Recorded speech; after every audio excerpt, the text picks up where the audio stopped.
My name is Liv Sterling.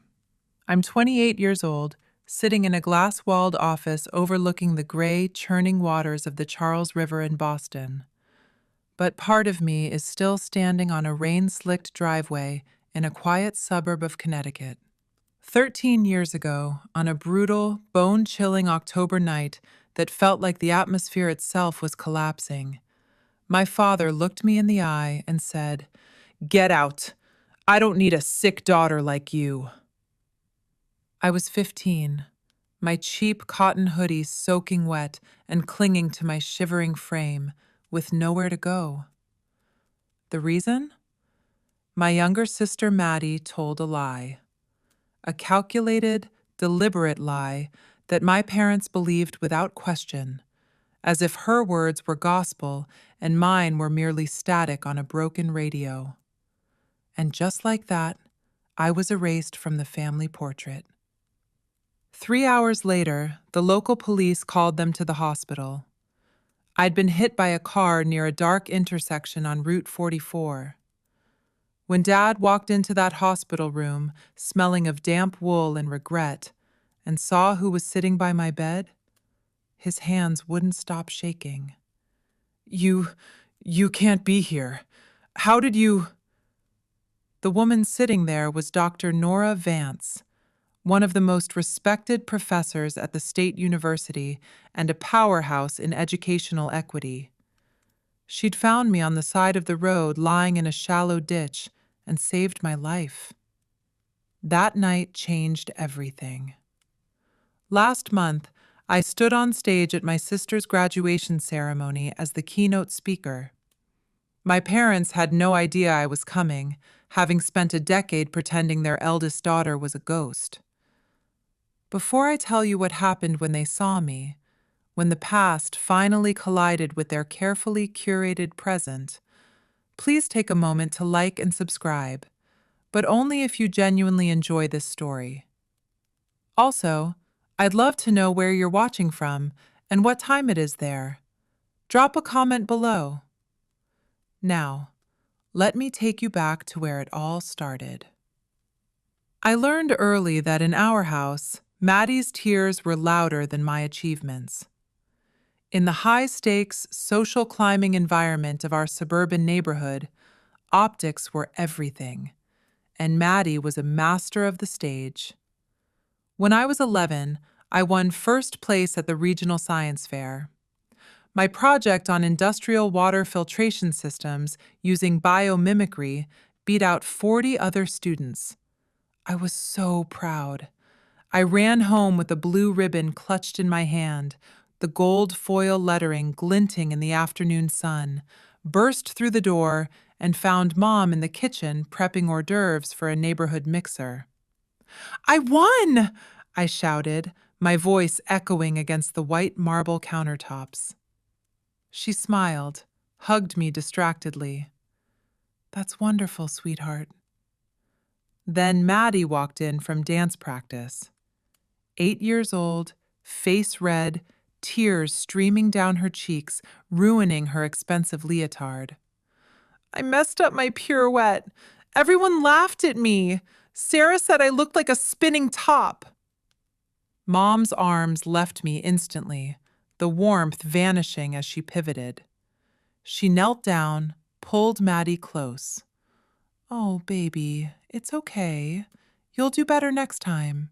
We'll get you extra private lessons with Madame Claire." I stood there holding my ribbon. Nobody asked to see it. The blue silk felt heavy and useless in my hand. That was the pattern. Maddie needed more attention. Maddie was sensitive. Maddie required careful handling. I learned to celebrate quietly, to need less, to take up less space, to become a background character in my own life. By the time I was 14, I'd stopped showing them my report cards. What was the point of a 4.0 GPA when it was treated like a chore rather than a victory? Straight A's didn't compete with Maddie's B- drama. When I got accepted into the prestigious summer science camp at MIT, I was thrilled. Full scholarship, 2 weeks studying environmental science with actual researchers. Dad looked up from his phone, his mind clearly on his quarterly sales targets. That's nice, Liv. Maddie burst into tears, dropping her iPad onto the plush living room rug. Why does she get to go away? That's not fair. I wanted us to go to the Cape together this summer. Mom squeezed Maddie's shoulder, giving me that look. The one that asked me to sacrifice my joy for the sake of the house's fragile peace. Liv, maybe you could skip it this year. Your sister needs... I need you here, Maddie finished, her eyes dry and defiant behind a veil of fake sorrow. I didn't go to the camp. They said it was about family unity, about being understanding, about being the bigger person. But I knew the truth. I was being paved over so Maddie could shine. I learned to be small, quiet, undemanding. I was a ghost haunting the hallways of a 4-bedroom colonial in the suburbs. But the breaking point was coming. I just didn't know it would arrive in a storm that would tear the roof off our lie. The lying started small. Maddie, 12 years old now, would borrow my things without asking. My favorite sweaters, the jewelry I'd saved my allowance for. When I'd mention it gently, always gently because I knew the consequences of a confrontation, she'd deny it. I never touched your sweater. Maybe you just lost it because you're so messy. Even when it was literally on her bed, Mom would sigh. Liv, don't start fights. It's just a piece of clothing. Then money went missing from Mom's wallet. $50. Maddie said she saw me near Mom's purse that morning while I was looking for a highlighter. I hadn't been. I'd left for school early to catch the 6:30 a.m. bus for AP prep. Dad called me into his study, the room smelling of old leather and disappointment. Did you take money from your mother?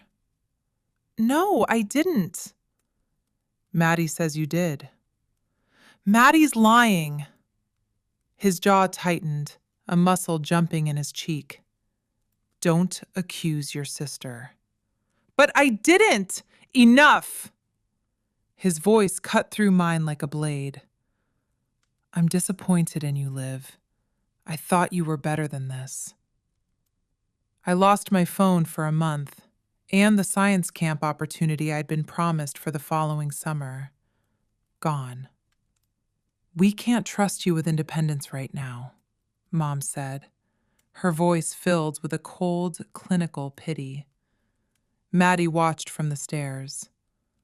When our parents weren't looking, she smiled, a sharp, predatory curve of the lips that chilled me to the bone. That stolen $50 was just a test run. Maddie was learning she could get away with anything as long as she played the victim and I was cast as the villain. The pattern escalated. A broken vase? My fault. A failed test Maddie didn't study for? I should have helped her more. A rumor at school about Maddie cheating on a quiz? I must have started it. I stopped defending myself. What was the point? They believed her tears over my truth every single time. It was like trying to argue with the tide. You just end up exhausted and drowning. By 15, I felt like a ghost in my own house. Present, but invisible there unless they needed someone to blame. I started spending more time at the library, at school, anywhere but home. I took up a part-time job at a local Starbucks just to stay away until the lights were out. I told myself I just needed to survive until college. 2 more years. I could make it. 2 more years. I was catastrophically wrong. October, junior year.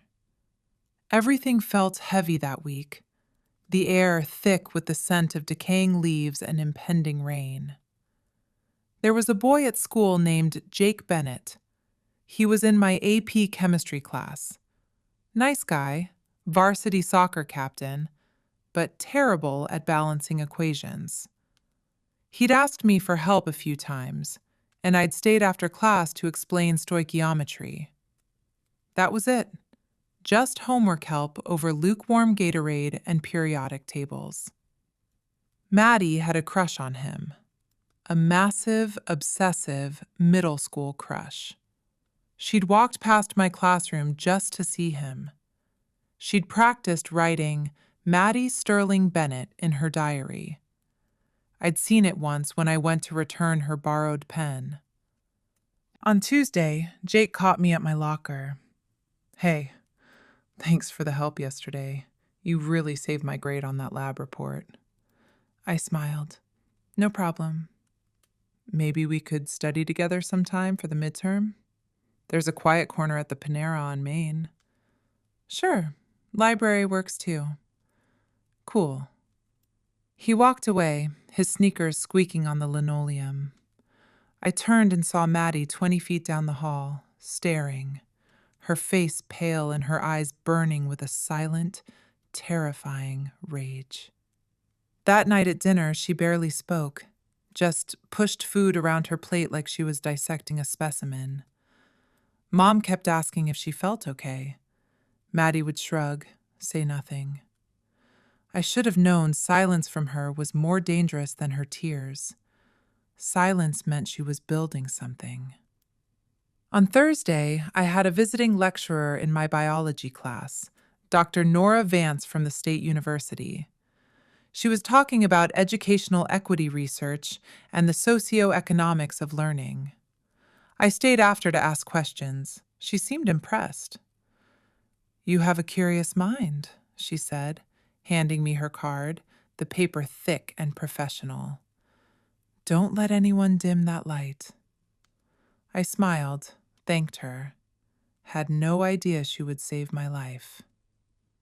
A week later, that Friday, the storm warning started.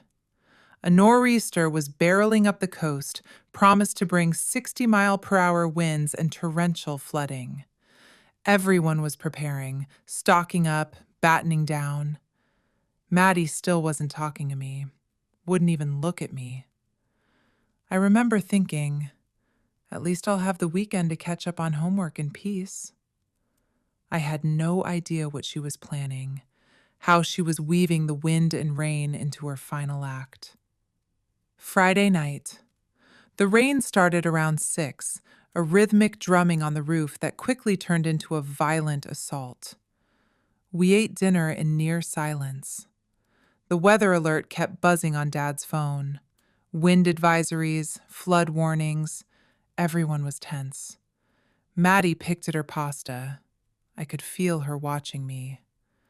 When I glanced up, she'd look away, her expression unreadable under the dim kitchen lights. After dinner, I went to my room, started my English homework on The Scarlet Letter, irony I wouldn't appreciate until later. Outside, the wind was picking up, rain hammering the windows like it was trying to break in. The kind of storm where you're grateful to be inside, safe and warm. Around 8, I heard crying downstairs. Maddie. Loud, heaving sobs that sounded like they were being torn from her lungs. I froze, put down my pen, listened. Mom's voice was soothing. "Sweetheart, what's wrong? Talk to me." More crying. I waited. Maybe she'd twisted her ankle. Maybe she'd failed another test. Maybe... "Liv!" Dad's voice, sharp, vibrating through the floorboards. "Get down here, now!" My stomach dropped like an elevator with a broken cable. I walked downstairs slowly. Each step felt heavy, the wood creaking under my feet like a warning. Maddie was on the couch, face buried in Mom's shoulder.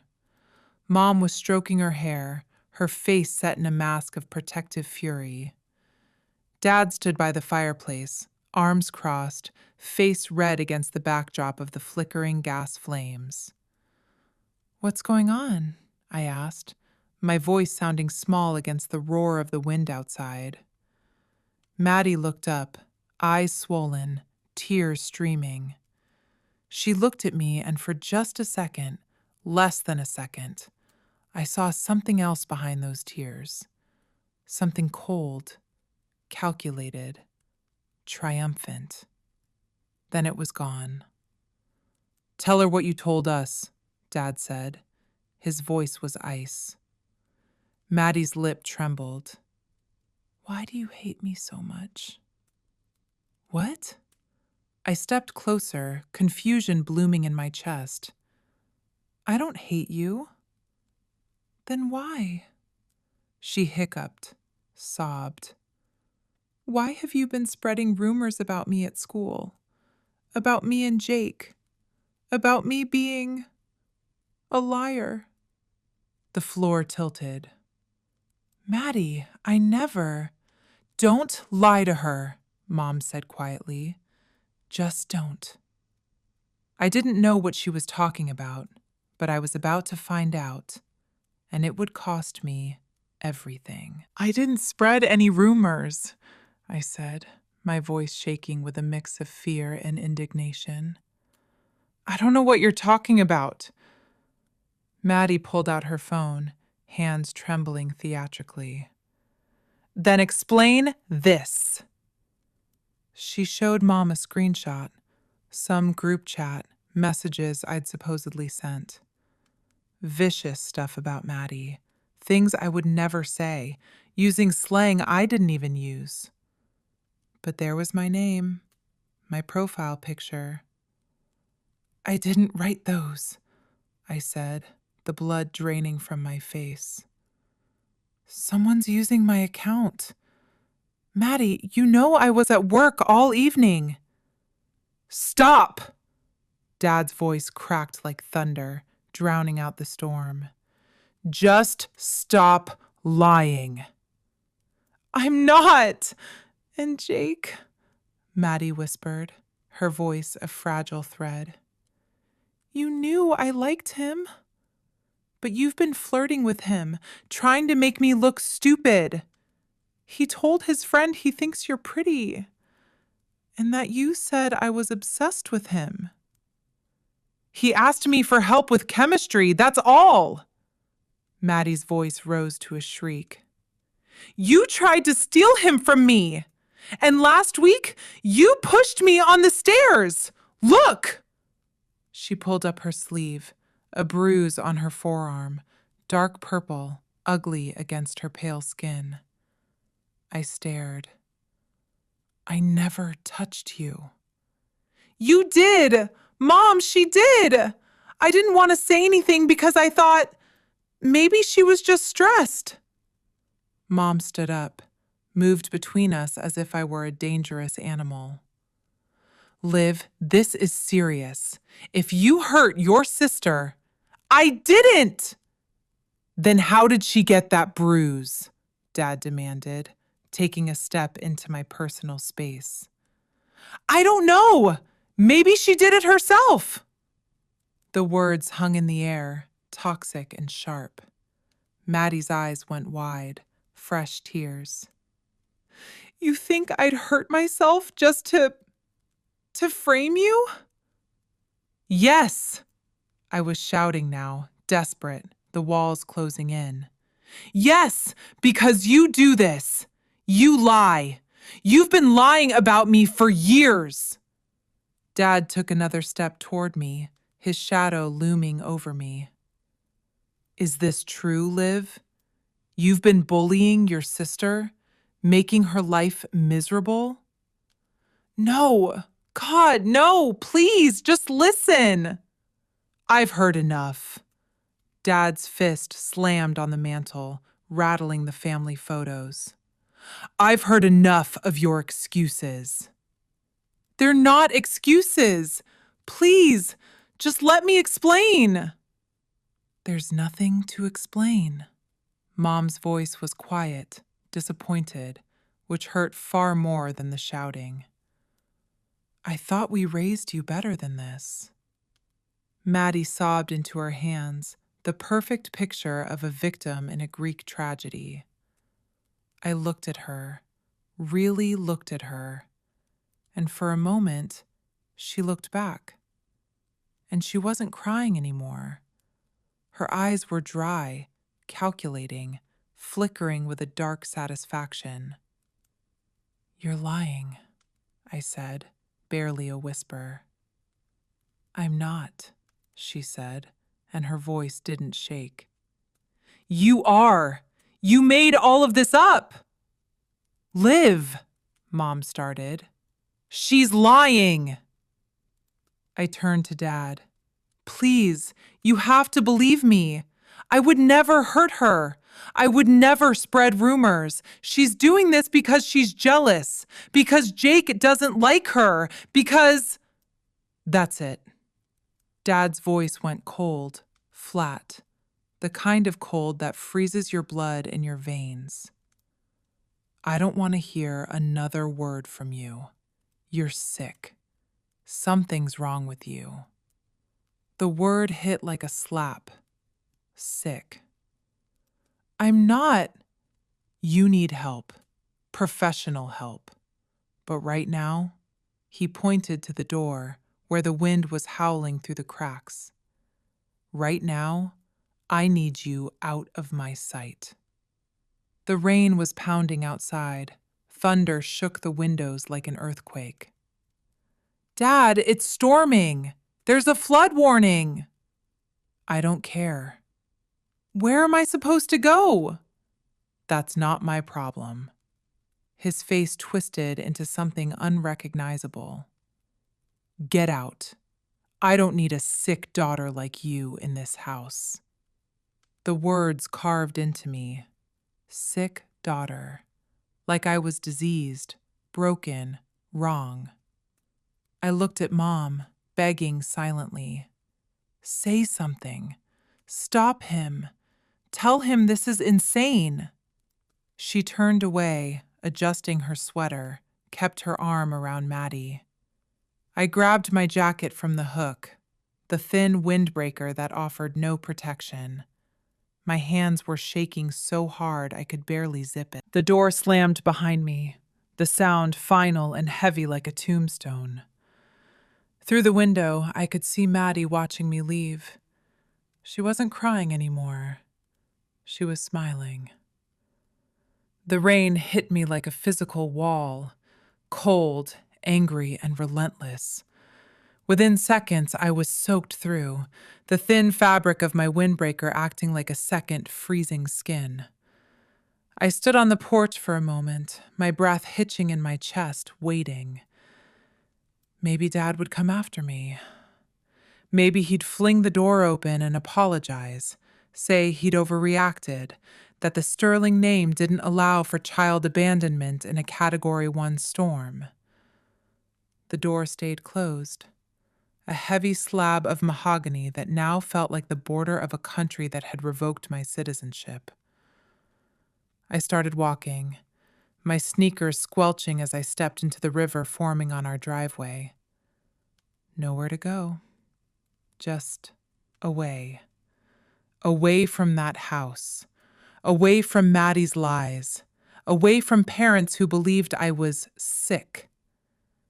My phone buzzed in my pocket, a pathetic vibration against my thigh. Low battery, 8%. I pulled it out, my fingers so numb they felt like wooden pegs, and tried calling my friend Sarah. No answer. I tried Jessica. Straight to voicemail. It was Friday night in a suburban Connecticut town. Everyone was home with their families, safe, dry, tucked under weighted blankets with Netflix and hot cocoa. Not me. The wind whipped my hair into my face like stinging lashes. Rain came down in sheets, blurring the streetlights into hazy yellow smudges. I could barely see 10 feet ahead. Cars drove past, their tires throwing up massive plumes of oily gutter water. No one stopped. In the dark, I was just another shadow, another piece of debris swept up by the nor'easter. I headed toward the public library, clinging to the hope that the basement foyer might be unlocked. It was dark. Locked doors, black windows. The bus station was 2 miles away near the town center. If I could make it there, I could sit inside, stay warm, and use one of those ancient payphones to call anyone. I walked. Every step was heavy, my denim jeans holding gallons of water, dragging me down like lead weights. My teeth chattered so hard my jaw ached. Thunder cracked overhead with the sound of splitting timber. Lightning split the sky, illuminating the suburban sprawl in a ghostly ultraviolet flash. I thought about turning back, knocking on the door, crawling on my knees and begging to come home. But the look on Dad's face, the disgust, the way he looked at me like I was a contagion, I couldn't unsee it. Sick daughter. Maybe he was right. Maybe something was fundamentally wrong with me. Why else would my own family choose Maddie over me every single time?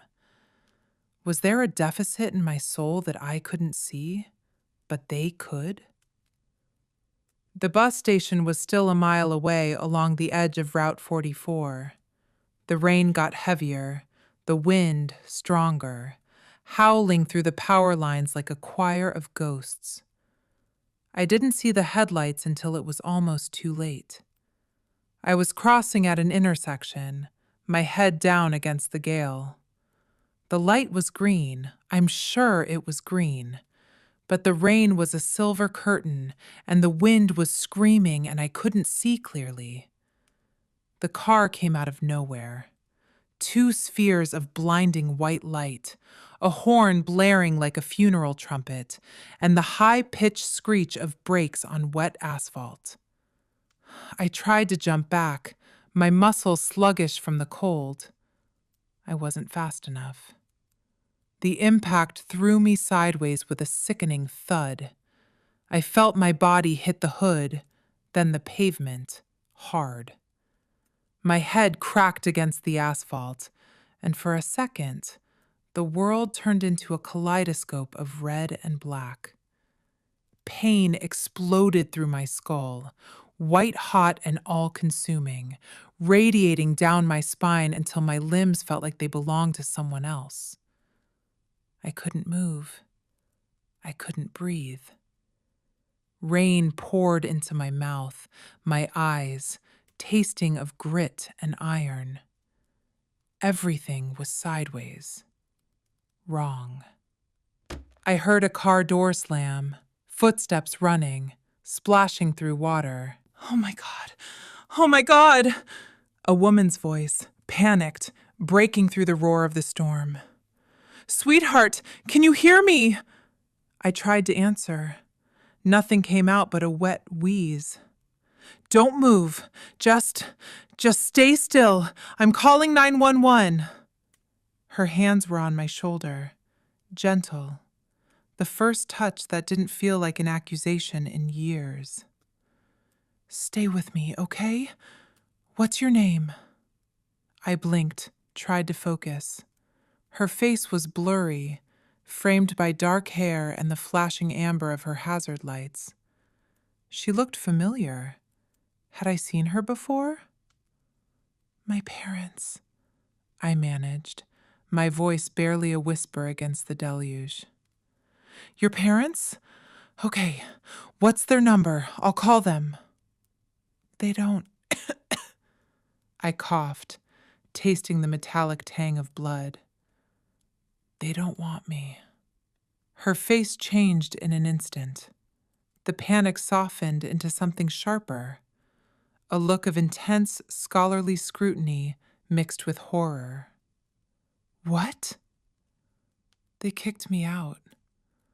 Said, "I'm sick. Don't want me anymore." She stared at me, rain pouring down between us like a transparent wall.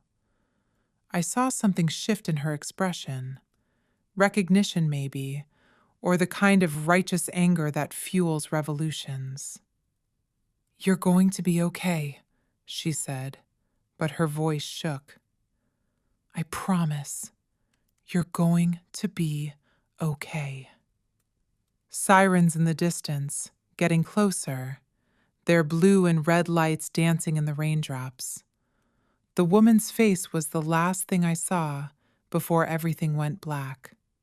The darkness finally offering a mercy the storm wouldn't. I don't remember the ambulance. Don't remember arriving at Hartford Memorial. My first clear memory is sound. The rhythmic chirp-chirp of machines, the low hum of fluorescent lights, the sterile, biting smell of antiseptic, and a voice that sounded like iron wrapped in velvet. "She has a severe concussion, possible internal bleeding. You need to keep her for observation." I tried to open my eyes. Too heavy. Everything hurt, from the roots of my hair to the tips of my toes. "I'm staying." That same voice, firm now, the panic replaced by a formidable authority. "I'm not leaving her alone." "Ma'am, are you family?" "I'm the one who hit her with my car. I'm staying until her parents arrive." Time passed in medicated waves. Voices came and went. At some point, I heard new voices, familiar ones, the ones that usually signaled the start of a lecture or a punishment. "Where live Sterling's parents?" Dad sounded strained, his voice lacking its usual thunder. "Mr. and Mrs. Sterling." The woman's voice again. Cold now, professional. "I'm Dr. Nora Vance." A pause. I could almost hear the gears of social climbing clicking in my parents' heads. You're the Dean of Graduate Studies at the State University," Mom said, her tone shifting into that fake, polite register she used at country club galas. "I am." Nora's tone could cut glass. "I'm also the one who hit your daughter with my car tonight." "It was an accident," Dad said quickly, already reaching for the liability shield. "We don't blame. She ran across the road in the middle of a storm. She was always a bit impulsive." "She was soaking wet, alone at night, miles from your zip code." Dr. Vance's voice rose, filling the small hospital corridor. "She is 15 years old. Why was she out there?" Silence. The kind of silence that usually follows a guilty verdict. "Mr. Sterling, I asked you a question." We had a family situation, a discipline issue." "A discipline issue." Dr. Vance repeated the word slowly, as if she were dissecting a particularly foul specimen. "What kind of discipline issue involves putting a child out in a declared weather emergency?" "We didn't. It wasn't like that." "Then what was it like? Because your daughter told me something before she lost consciousness. She said her parents didn't want her anymore. She said you told her she was sick." More silence. "You're lying." Maddie's voice. Small, scared, weaponized. "Liv's making that up. She was barely conscious. She's always been such a drama queen." "She wasn't making anything up." I heard footsteps, someone walking away from my bed. Dr. Vance's voice, further away now. "Now I need to speak with a social worker." "Now that won't be necessary." Dad's voice tried to sound authoritative, failing miserably against a woman who handled university boardrooms for a living. We're her parents. We'll handle this from here. With all due respect, sir, you've handled it enough. You forfeited the right to handle anything tonight. This is a private family matter. The moment you sent a minor out in a storm, it stopped being private. Dr. Vance's footsteps came back. I felt her hand on mine, warm, protective, a silent promise whispered through the skin. I'm not leaving until I know she's safe. A different voice now, a police officer. Mr. Sterling, we need to ask some questions about the timeline of tonight's events. We haven't done anything wrong, Mom said, but her voice was shaking, cracking under the weight of looming consequences. Your daughter was hit by a car at 11 p.m. in a major storm. She's 15 years old. We need to understand why she wasn't home. I managed to flutter my eyes open. Everything was blurry, a sea of white coats and blue uniforms. I saw Dad's silhouette, his shoulders slumped, and Maddie behind him, her eyes darting around like a trapped animal. Dr. Vance noticed. She's waking up. Everyone out, now. She's our daughter, Dad started. And I'm the one who found her in a ditch, Nora countered. Out. Footsteps, voices fading, the heavy door clicking shut. I felt Dr. Vance lean closer. Her hand squeezed mine gently. You're safe now, she whispered. And for the first time in 15 years, the word didn't feel like a lie. I promise you're safe. I wanted to believe her, but safe was a foreign word, a language I'd never been allowed to speak. I closed my eyes again, letting the darkness take me. But this time, the darkness felt like a blanket instead of a grave. When I woke up 3 days later, my parents were gone. The Sterlings had retreated back to their fortress of suburban respectability, likely terrified of the social worker's notepad. Dr. Vance was still there. She'd kept her promise. She hadn't left me alone. The concussion was severe. My brain felt like it was rattling inside a tin can. I spent 4 days in the hospital. Nora came every day. She brought books, science journals, poetry, novels with spines that hadn't been cracked yet. She sat by my bed and talked to me about college, about science, about futures I'd never imagined beyond the four walls of my bedroom. My parents visited once. They brought a bag of clothes, my oldest, most raggedy ones, as if to remind me of my place, and some schoolwork. They stood at the foot of my bed, uncomfortable, like they were visiting a distant relative they didn't particularly like. We're glad you're okay, Mom said, her eyes focused on the IV drip rather than my face. Dad nodded. You gave us quite a scare. Do you know how much the deductible on the insurance is going to be? Neither said sorry. Neither explained. Neither asked if I wanted to come home. Maddie didn't come at all. On day 5, a social worker came. Her name was Rita. She had kind eyes and asked questions in a gentle voice about my home, my family, the discipline that led me to the asphalt of Route 44.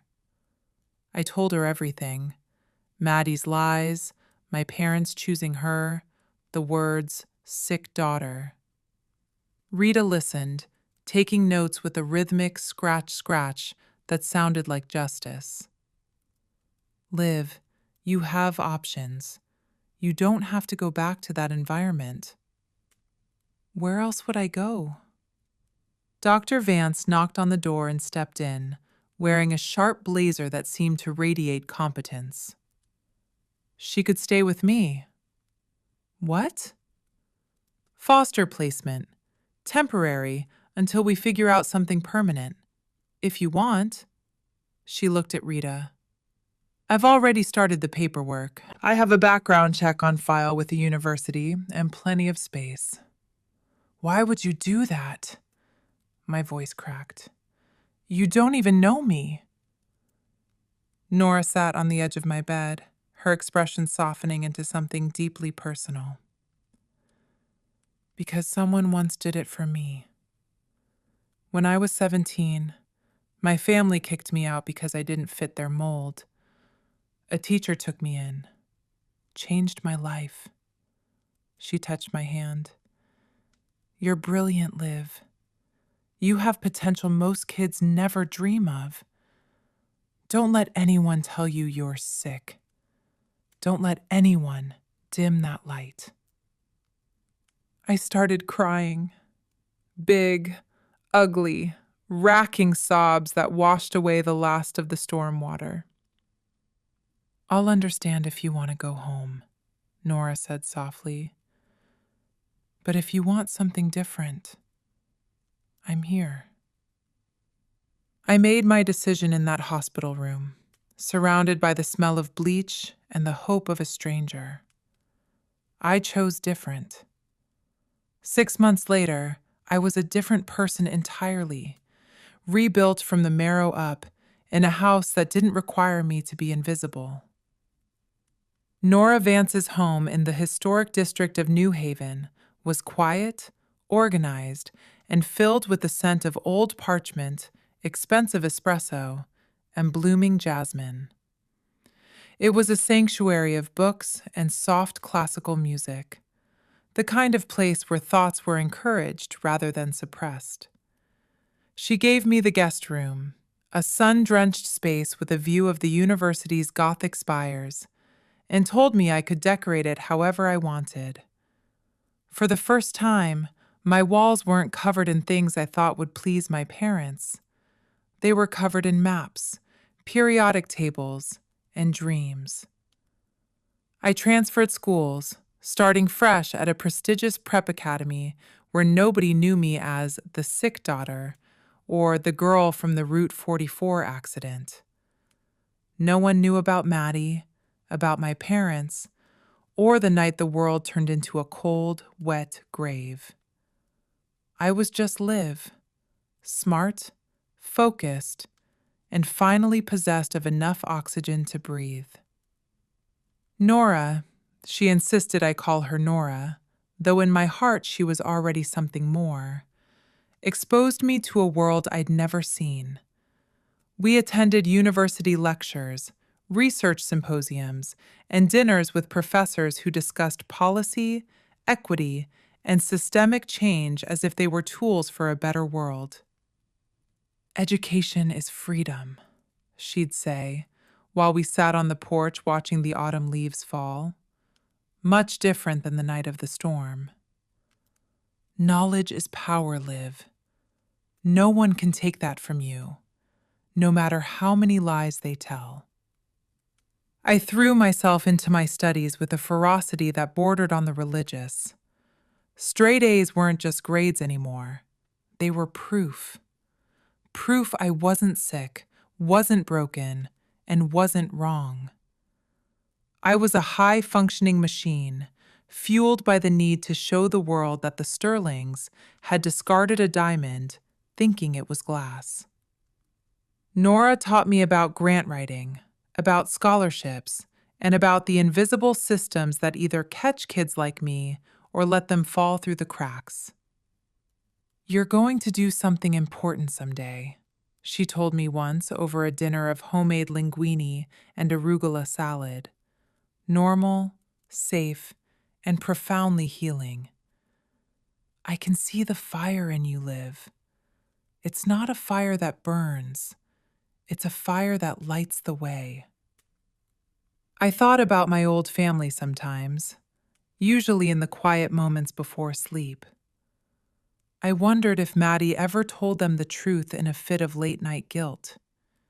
If Dad ever regretted those words, or if Mom ever looked at my empty bedroom and felt a twinge of something other than relief. But mostly, I didn't think about them at all. Thinking about them felt like looking back at a car wreck while trying to drive toward a sunrise. I heard things through mutual friends on social media, though I'd blocked the Sterlings long ago.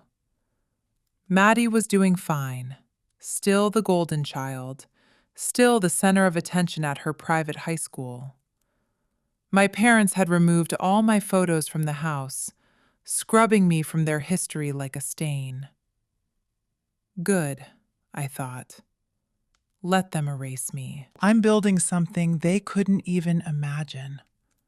By my senior year, I had a plan.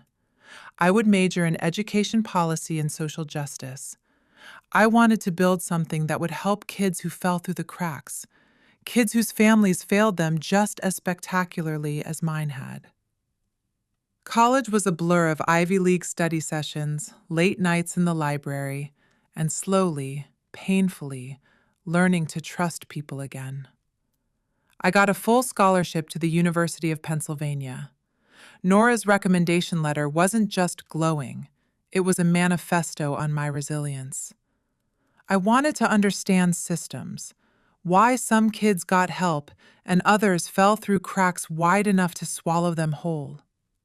During the summers, I interned at powerful nonprofits in DC and New York, learning how money moved, how programs started, and how to turn empathy into quantifiable action. I graduated summa cum laude, and Nora cried at my ceremony, her hand gripping mine as if I were her own flesh and blood. "I'm so proud of you," she whispered, her voice thick with a decade of shared victories. I got hired immediately as a research coordinator at a university education department. Nora's university, actually. At 25, I had the spark of an idea. A scholarship program specifically for students from high conflict or abandoned backgrounds. Kids who'd been kicked out, neglected, or discarded. I called it the Second Chances Scholarship. It was clear, direct, and a living rebuke to everyone who'd ever given up on a child. Nora helped me write the grant proposals, utilizing her decades of academic prestige to open doors.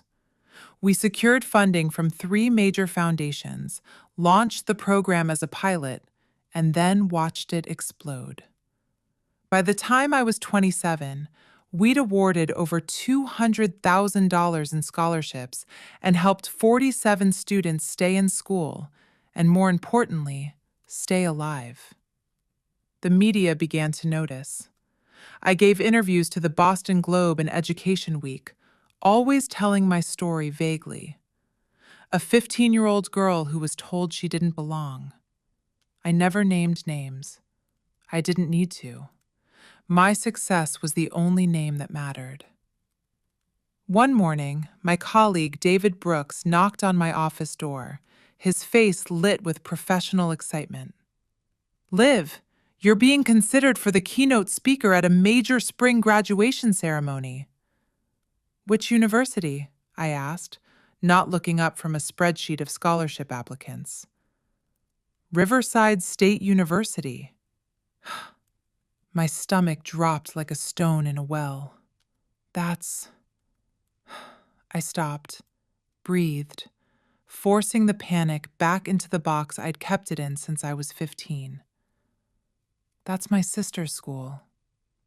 David blinked, the air in the room suddenly feeling very still. "You have a sister?" "Not anymore," I said quietly. "But yes, she graduates this spring." David sat down, his tone shifting to one of genuine concern. "Do you want me to decline on your behalf? We can cite a scheduling conflict." I stared at my desk, at my hands, the hands that had once been numb and blue on Route 44, now steady and holding a gold fountain pen. 47 students. 47 second chances. "What's the theme?" I asked. resilience, and educational equity. President Walsh specifically requested you. He said your work embodies everything the ceremony should represent. My work. The scholarship program born from being thrown away, from being called sick. I thought about Maddie sitting in her cap and gown, smiling, likely bragging about her perfect family and her only child status. I thought about my parents in the audience, proud, oblivious, still believing they'd made the right choice 13 years ago while they watched their golden daughter cross the stage. I thought about standing on that stage and telling my story, not for revenge, but for closure, for the truth to finally be as loud as Maddie's tears. I need to talk to Nora, I said. That night, over dinner in the same kitchen where I'd found my first real home, I laid it out. They have no idea I exist in this capacity. No idea I built this. They probably think well, I don't know what they think. Nora set down her fork, her eyes sharp and wise. What do you want to happen, Liv? I want to close the chapter properly, I said, my voice gaining a strength I didn't know I had. Not with anger, but with the truth. If they're hurt by it, well, they hurt me first. But I'm not doing this for revenge. I'm doing this because my story matters. Showing them who I became despite them, that's not vindictive. That's just honest. Nora reached across the table and squeezed my hand, the same way she did in the hospital room 13 years ago. Then do it on your terms, with your head held high. Show them who the sick daughter really is.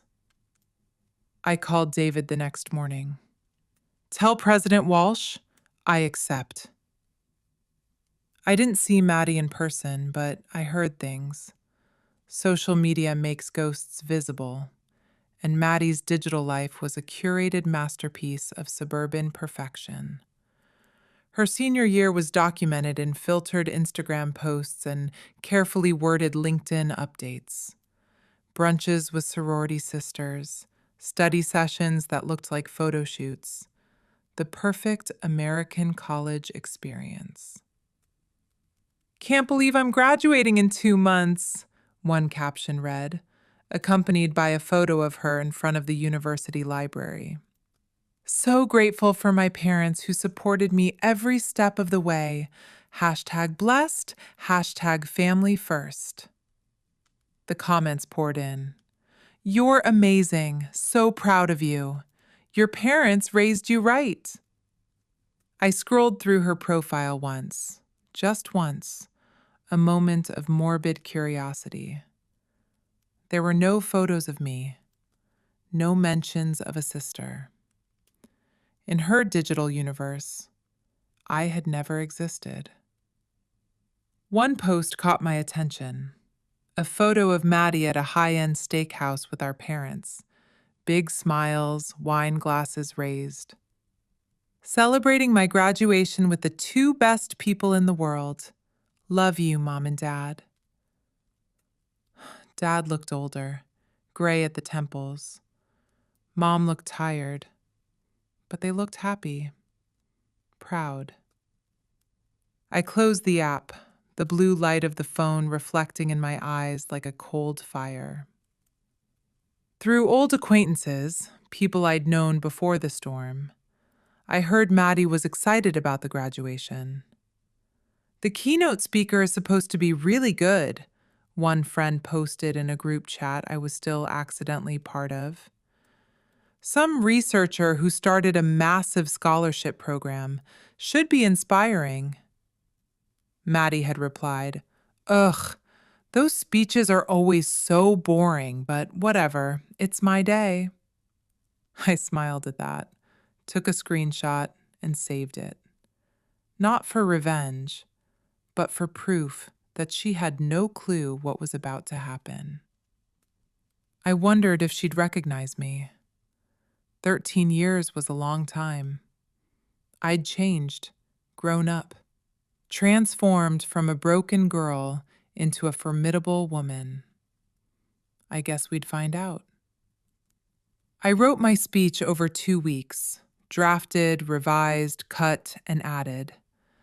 I read it aloud to Nora a dozen times in our living room. Don't mention names, Nora advised. Tell the story. Let people connect the dots themselves. The truth doesn't need a label to be felt. The speech opened with statistics, educational inequity, students who fall through systemic cracks. Then it shifted. It became personal. At 15, I was told I didn't belong, that something was fundamentally wrong with me, that I was too broken to keep. I practiced in front of the mirror, watching my face stay calm, composed, and professional. The image of the woman in the mirror was a stranger to the girl on the driveway.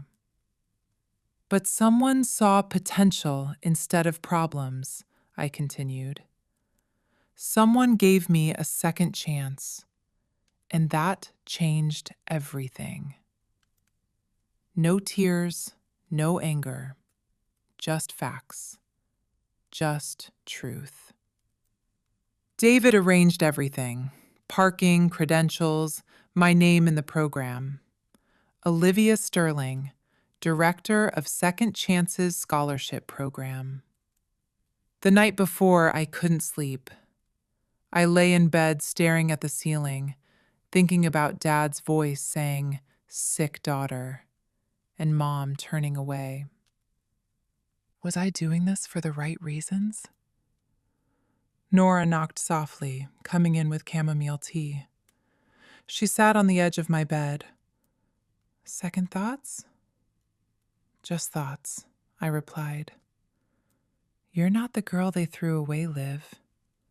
You're the woman who built herself back up.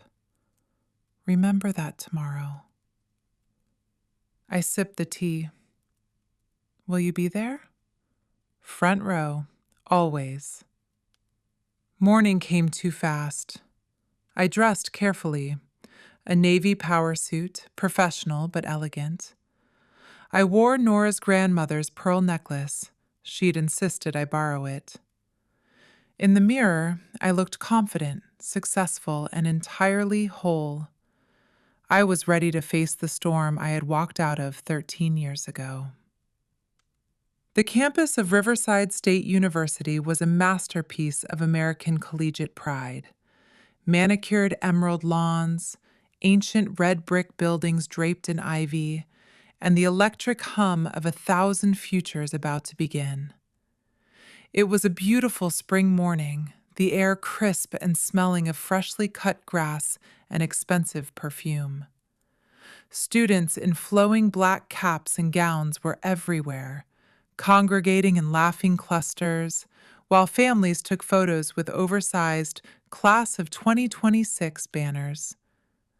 The atmosphere buzzed with a specific kind of suburban achievement, the kind my parents had spent their entire lives worshiping. I arrived early, met President Walsh in his office, a room that smelled of old leather and mahogany, looking out over the quad. He was warm, effusive, the kind of academic leader who valued prestige above all else. Miss Sterling, we're truly honored to have you. Your work with the Second Chances Scholarship is extraordinary. It's exactly the kind of social impact our graduates should aspire to. Thank you, sir, I replied, my voice steady despite the storm brewing in my chest. I just hope my story resonates with them. David walked me toward the massive university auditorium.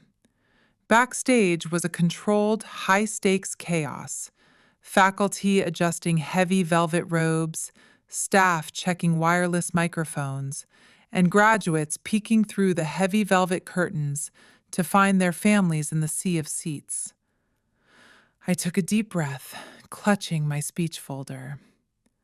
I looked at the official program, scanning the long list of graduate names.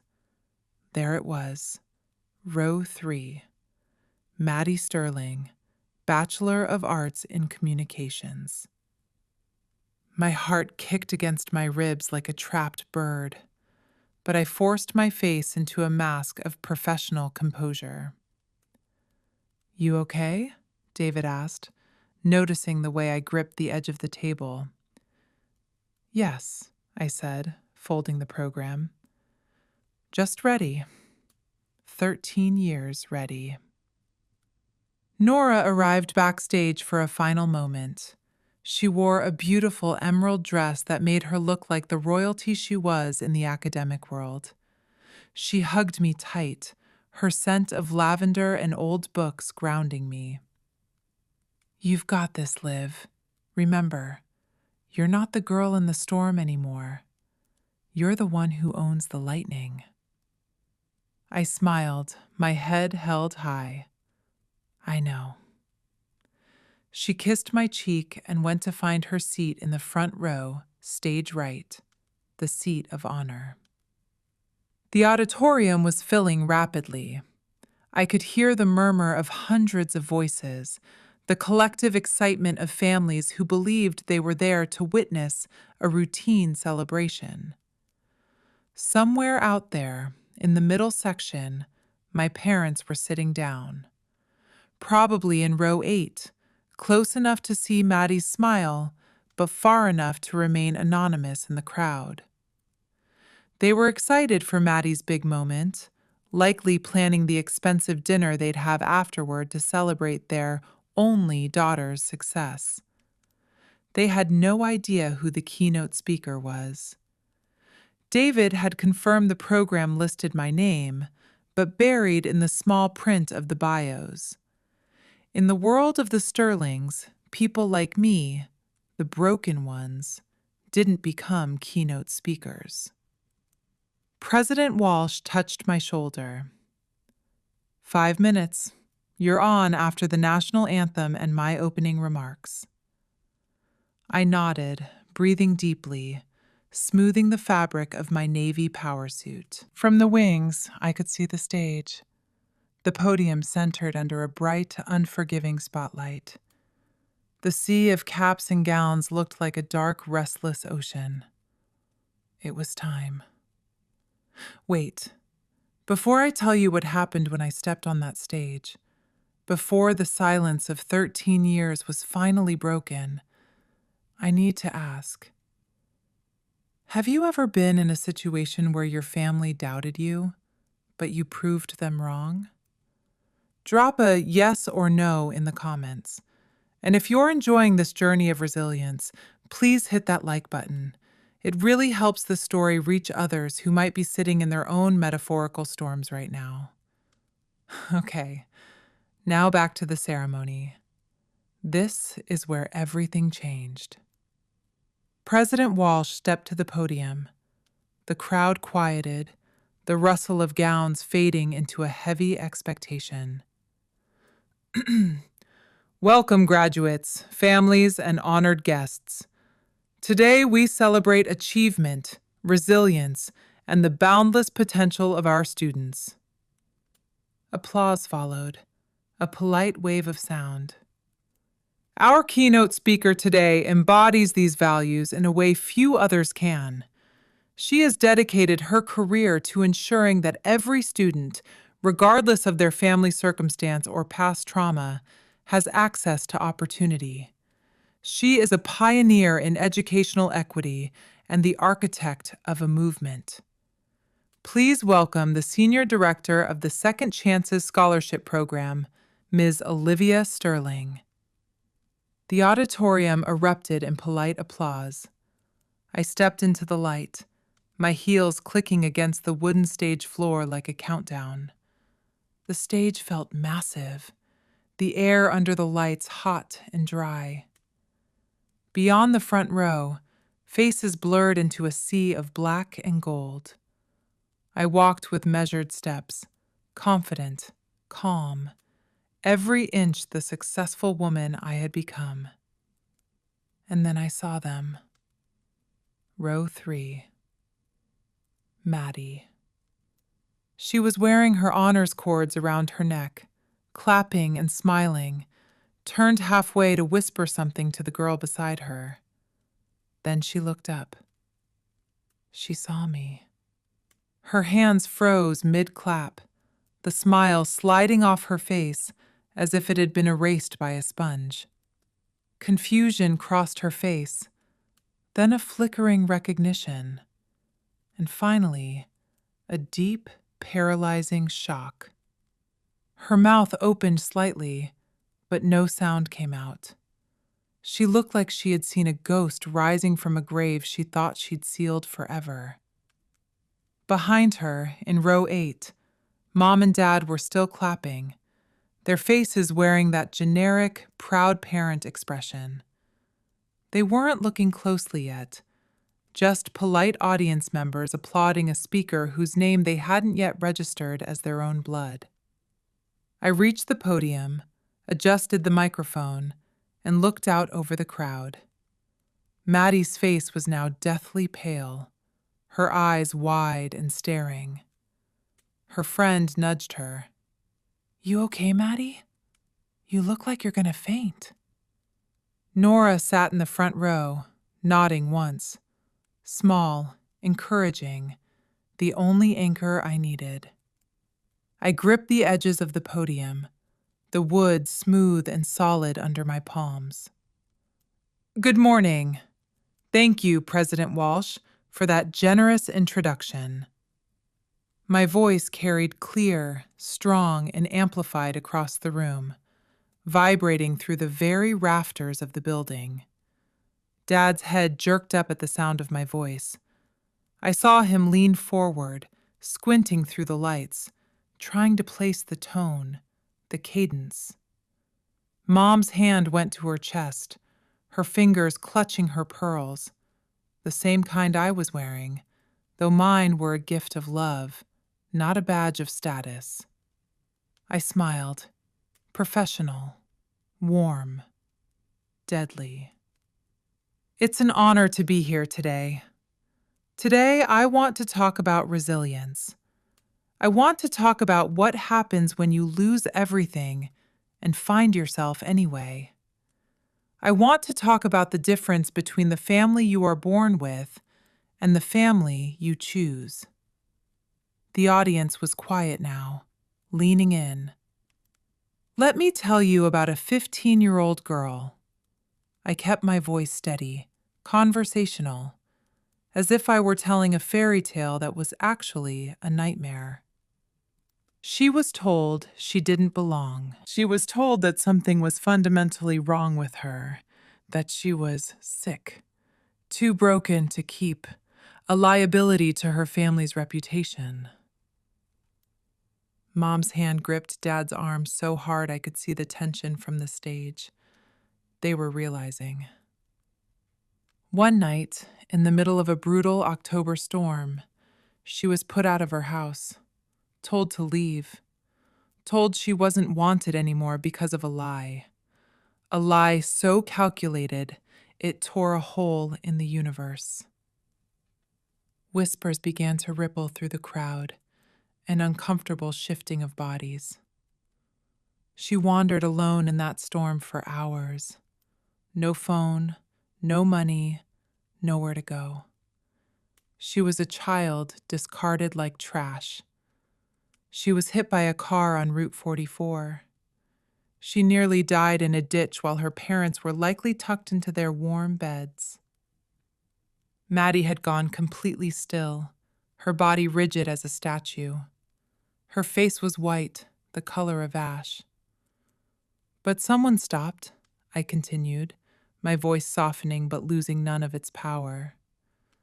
Someone helped. Someone saw potential where everyone else saw a problem. I gestured toward Nora. That person became her family, her mentor, her mother in every way that actually mattered. Because blood doesn't make a mother. Consistency and love do. I paused, letting the silence settle over the room like a heavy fog. That 15-year-old girl was me. The auditorium went silent. You could have heard a pin drop. Dad stood up halfway, his face a mask of horror, before Mom pulled him back down. Both of them were staring at me, mouths open, the reality of their sick daughter standing before them as a powerhouse of success, finally shattering their world. Maddie looked like she wanted to disappear through the floor.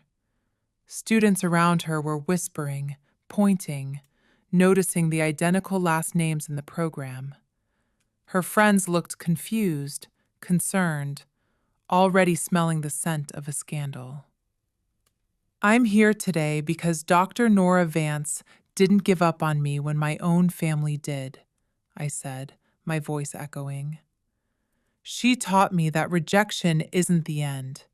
It's a beginning. The Second Chances Scholarship was born from that asphalt on Route 44. It exists for students who have been dismissed, abandoned, and cast aside by the people who were supposed to love them most. I looked directly at Maddie, making eye contact that I knew would haunt her for the rest of her life. Because being rejected doesn't define you. What you do after the storm passes defines you. Today, that scholarship has helped 47 students like the girl I used to be. A woman in the back whispered loudly, "Is that really her family in the third row?" I continued, professional and unshaken. I learned something important in those years after the storm. Family isn't biology. Family is a choice. It's the people who choose you when you have nothing to offer but your broken pieces. Success isn't about proving people wrong. It's about building something meaningful despite them. Dad's hands were trembling now. He looked like he wanted to run, to escape the hundreds of eyes now darting between the stage and row 8. Mom was crying silently, her mascara running down her face in ugly black streaks. So to the graduating class of Riverside State University, I finished, my voice reaching a crescendo of strength. I leave you with this. Your worth is not determined by who stays. It is determined by how you grow after they leave. You get to choose who you become. I chose to be whole. The standing ovation started slowly, then built into a roar. Students stood first, then faculty, then families. Not everyone, of course. Dad stayed seated, his pale hands over his face as if he could hide from the truth. Mom stood mechanically, clapping weakly, her eyes glazed with a mixture of shock and shame. Maddie didn't move. She sat frozen, staring at her lap, her diploma suddenly feeling like a heavy, useless piece of paper. I stepped back from the podium, my heart finally finding a steady rhythm. President Walsh was beaming, oblivious to the personal carnage I'd just unleashed. "Thank you, Miss Sterling. That was powerful." I walked off stage, back into the wings, and for the first time in 13 years, I didn't feel like I was holding my breath. The ceremony continued, but the energy had shifted. People were talking, checking their phones, searching for my name and Maddie's name. When Maddie Sterling was finally called to receive her diploma, the applause was thin and scattered. The golden child was now the girl from the story, the liar in the third row. She walked across the stage with her head down, her smile tight and forced, her hands shaking as she accepted the folder. I stayed backstage, watching through the gap in the curtains. I saw her friends huddled around her afterward, their faces etched with suspicion. I saw my parents standing rigid by a pillar, looking like they had been aged 20 years in 20 minutes. David appeared. Olivia, that was... Wow. I had no idea. Your family, they're asking to see you. They're at the side entrance. They want to talk. My stomach tightened, but only for a second. I straightened my suit, adjusted Nora's pearls, and looked at David. I'll talk to them, but on my terms. 5 minutes. I walked toward the side entrance, toward the ghosts of my past, knowing that this time, I was the one with the power to walk away. They stood by a weathered brick pillar at the side entrance, looking like relics of a past I'd long since outgrown. Dad's face was the color of wet ash, his eyes sunken with a sudden, devastating realization. Mom's carefully applied high-end makeup was a smeared mess of charcoal and grief. Maddie hovered behind them, her graduation cap tilted at an awkward angle, her eyes raw and rimmed with red. I stopped exactly 3 feet away, the precise professional distance between a senior director and a family crisis. You wanted to talk? Dad's mouth opened, then closed, his throat working as he tried to find a frequency I would still listen to. Liv, we didn't know you'd be here. We didn't know you were... her. I'm sure you didn't. The daughter you discarded didn't have a title or a platform. You look... Mom's voice broke, a jagged sound in the quiet of the corridor. You look well. You look like someone I don't recognize. I am well. Dr. Vance made sure of that. She invested in the sick girl until she became a leader. Nora had followed me, standing slightly behind my shoulder like a silent, protective sentinel. Dad's eyes flicked to her, the woman who had hit his daughter and then outparented him for 13 years. And then he looked away, unable to hold her gaze. We owe you an apology, he said, his voice cracking like a dry branch in a New England winter. You owe me a lot more than that, I replied, my voice as level as a surgical blade. But an apology is a mediocre start. We made a mistake, Mom whispered, clutching a damp tissue. A terrible systemic mistake. We should have listened. We should have investigated. You should have protected me, I countered, the words hitting the air with the weight of lead. That's the basic contract of parenthood. You protect your children. Instead, you chose Maddie's weaponized lie over my truth. You called me sick because it was easier than dealing with the reality of a manipulative child. You threw me out into a Category 1 storm. Maddie flinched as if I'd slapped her, fresh tears rolling down her face, ruining her graduation glow.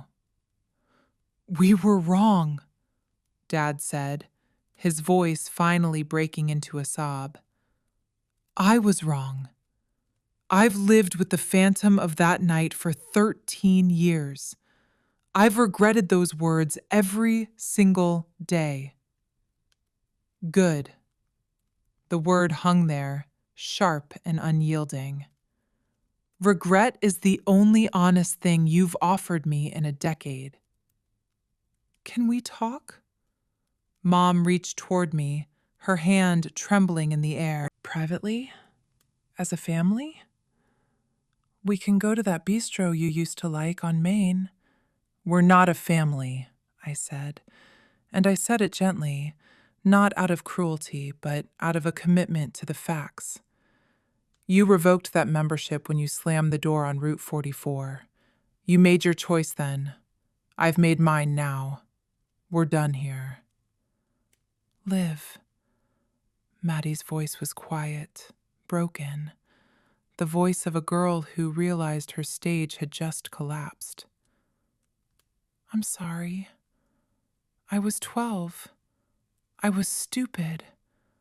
I didn't know it would go that far.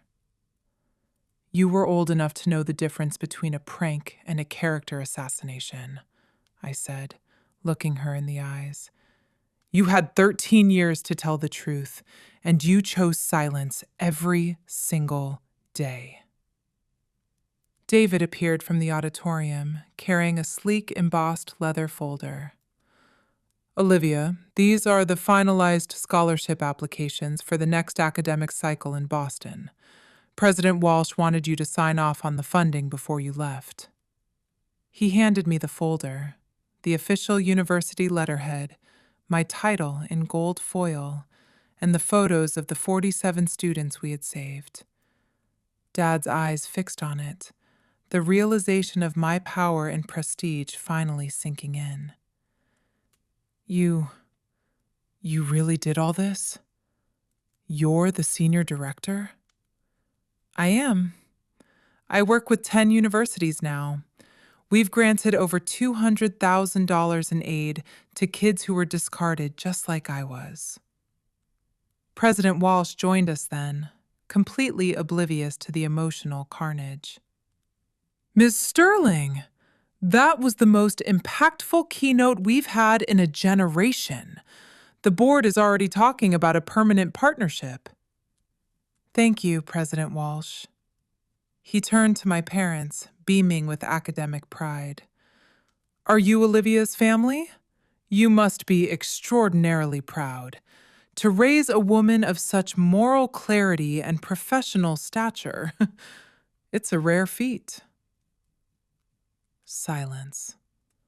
A thick, suffocating silence. They are, Nora said smoothly, stepping forward with a sharp, triumphant smile. Aren't you, Mr. Sterling? Aren't you proud of the daughter you said was too sick to keep? Dad's jaw worked, his face turning a deep, humiliated red. Yes. Very proud. President Walsh shook my hand again and walked away, leaving the Sterlings to drown in the irony of his praise. Dad stared at me, really looking at the woman I had become in the vacuum of his absence. We had no idea. You never asked. You erased me. You scrubbed me from the family albums. Why would you know? I met Mom's eyes. I needed you to not find me. I needed the space to heal without the poison of your discipline. Did you? Dad asked. Heal? Yes. I healed into a version of myself that doesn't require your validation. Maddie's friends approached then, a group of girls in sundresses and pearls, their faces etched with suspicion. Maddie? One girl said, touching her arm. Is that true? Is she really your sister? You told us you were an only child. You told us your sister died in a car accident when you were 12. My eyebrows rose in a slow, cold arc. You told them I was dead? Maddie's face flushed a deep, shameful crimson. It was easier. I didn't want to explain why we didn't talk. Easier than admitting the truth? The friend demanded, her voice echoing the judgment of the entire room. That your family kicked her out? That you framed her? The social circle Maddie had spent 4 years building began to dissolve in real time. I'm so sorry, the friend said, looking at me. I'm so sorry this happened to you. They walked away, leaving Maddie standing alone in her graduation gown, the golden child, now a social pariah. Maddie, Mom started, but Maddie snapped. Don't! Just don't! She looked at me, her eyes reflecting the ruins of her reputation. I wanted to tell them so many times, but I was scared everyone would hate me. I was scared of being the sick one. Well, I said, turning toward the exit, now you don't have to be scared anymore. The truth is out. You can finally stop pretending. I walked away with Nora, our heels clicking in a rhythmic, victorious cadence on the marble floor. Behind us, I heard Maddie sobbing and Dad saying my name, a weak, desperate sound that didn't reach me. I didn't look back. I was driving toward a life they weren't invited to. In the weeks that followed, the story of my speech went viral, not just locally, but nationally. It was picked up by the Huffington Post and NPR. It wasn't just a story about a family feud. It was a manifesto for found families and setting boundaries. My phone wouldn't stop buzzing with voicemails from Dad, long, rambling apologies about stress and regret. Emails from Mom filled my inbox, blaming Maddie's phase and their own ignorance. I didn't respond. I moved them all to a folder labeled The Past and archived it. Maddie's social media went dark. The blessed hashtags and filtered brunches vanished. I heard through the grapevine that she lost her job offer at a top PR firm in New York after the video of the graduation started circulating. Reputation is the currency of the modern world, and Maddie was suddenly bankrupt. Part of me felt a flicker of pity, but the larger part felt a profound sense of justice.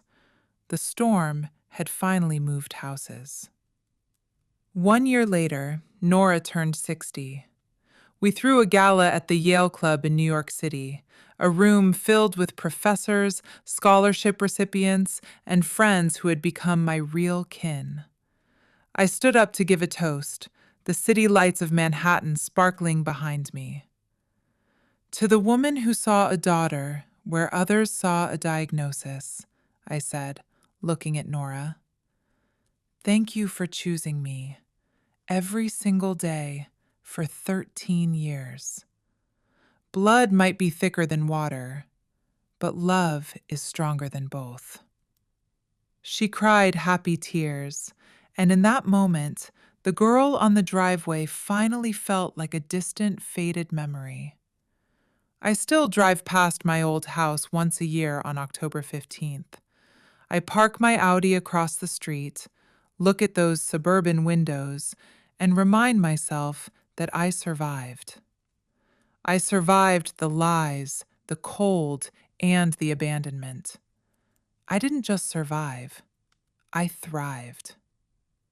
If you're in a storm right now, if your family has labeled you broken or too much, know this: you get to set the boundaries. You get to choose your family. Forgiveness is for your peace, but access is a privilege they have to earn. My biological parents are in my past. Nora is my present. My work is my future. And for the first time in my life, the sky is perfectly clear. Thank you for listening to my story. You matter. Your truth matters. And never let anyone tell you that you're too broken to be saved. You are exactly enough. Take care of yourself, and I'll see you in the next story.